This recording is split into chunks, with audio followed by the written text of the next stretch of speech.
هل تساءلت يوما كيف تتحول بيضة صامتة إلى كتكوت حي ينبض بالحياة؟ في هذا الفيديو سنأخذك في رحلة مدهشة داخل البيضة، مرحلة بعد مرحلة. قبل أن نبدأ، صلوا على النبي. اللهم صل وسلم وبارك على سيدنا محمد.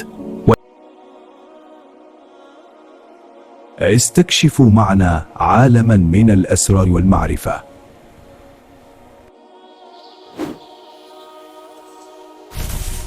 البداية، البيضة المخصبة. عندما تخصب البيضة من الديك، يوضع داخلها جنين صغير جدا لا يرى بالعين المجرد.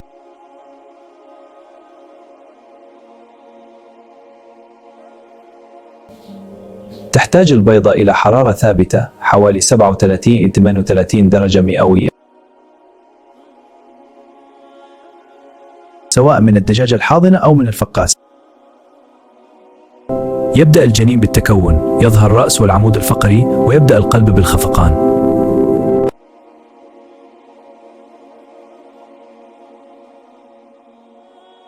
في هذه المرحلة يصبح شكل الكتكوت واضحا، ويمكن تمييز الرأس والجسم. تتكون العيون بوضوح، تظهر العيون كبيرة نسبيا. يبدأ الجنين بالظهور على الجسم. في هذه المرحلة يصبح شكل الكتكوت واضحا، ويمكن تمييز الرأس والجسم. الأيام الأخيرة يكتمل نمو الكتكوت، ويمتص الصفار المتبقي ليكون غذاءه بعد الفقس.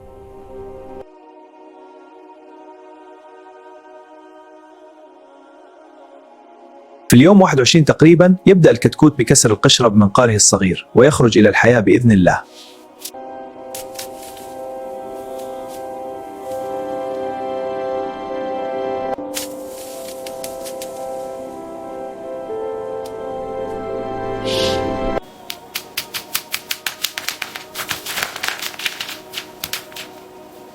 تأمل إيماني. من سائل بسيط يخلق الله كائنا حيا كاملا.